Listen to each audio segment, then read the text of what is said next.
The gigantic Russo-German conflict opens with the mobilization of the Soviets' manpower. All over the Union, men are called to arms as the Nazi invasion machine meets with stubborn resistance by the Red Armies in the field. From cities, towns and villages, a huge conscript army is born to augment the Soviet regulars fighting in defense of the 180 million people under the hammer and sickle. Deep in the interior regions of the continent, guerrilla fighters are organized and armed with revolvers and hand grenades. This is part of the defense in depth policy, which makes every inch of Soviet territory a death trap to the invader. Born to the land, the bush and marshlands are their homes.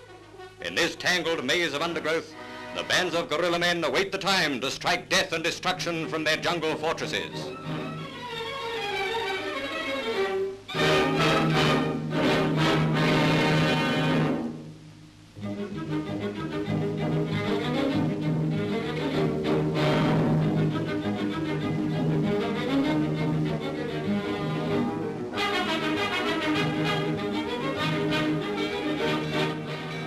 The strident note of a village bell breaks the silence, announcing the presence of enemy planes.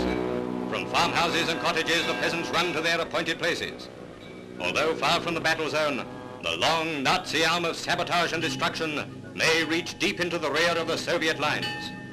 This is the home guard of the plains, where bareback riders with Cossack blood in their veins are ever on the alert.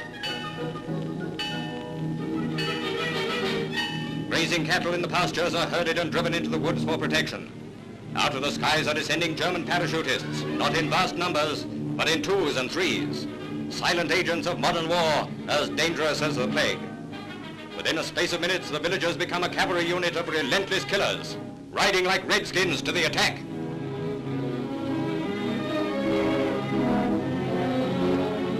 And while the peasants are ever ready to wage war behind the lines, at the front with his men, Voroshilov, Marshal of the Soviet Union, prepares to join action in what has been described as the greatest battle of all time. In the western sector, Marshal Timoshenko is in command.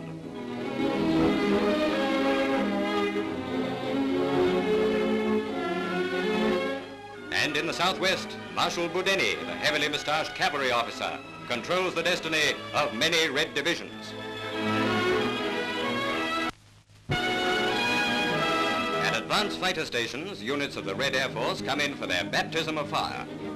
The Soviet has closely guarded the secrets of her aircraft. And now as the signal is given by rocket, the previously well-camouflaged planes set off in search of combat. These are the redoubtable Stalinsky Sokovi, Stalin's Falcons, the frontline fighter pilots who have proved more than a match for the Nazis.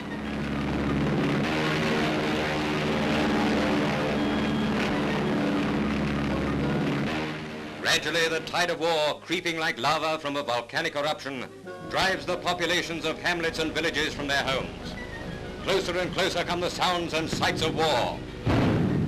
Over country roads which knew only the rumble of farm wagons, rattle the lorries and transports of a military monster on the move.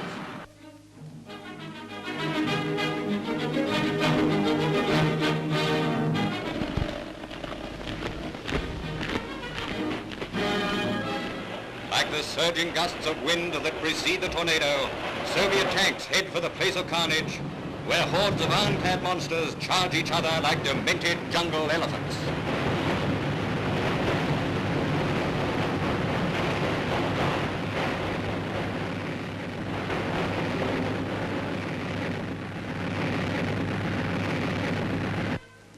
The subterranean rumble now becomes interspersed with sporadic stabs of artillery fire.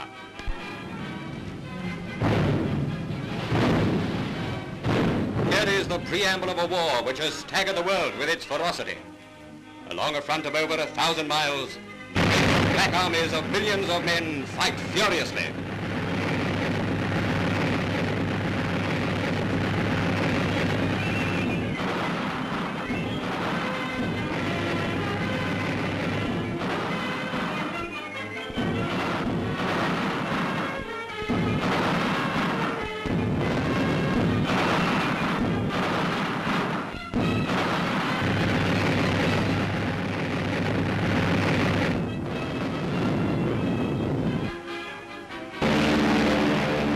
So much of this is similar to what I saw in France in the days before Dunkirk.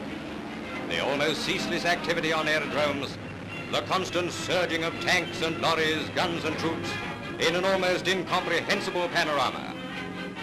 Many tales of individual heroism are told as pilots return after waging war at unbelievable speeds.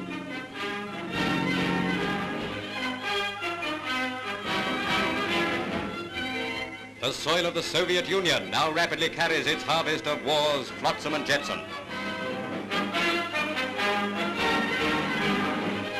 Even war has its moments of light and shade. And here for the first time we see a batch of Nazi prisoners, the shattered wrecks of men whom Hitler cast into the cauldron of war.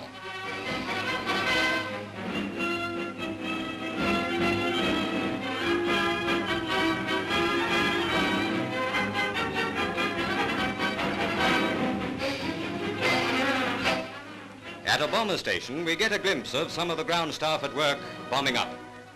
The Germans have discovered to their cost that the Soviet Air Force is a hard nut to crack. They never let up their terrific hammering of the Nazi lines.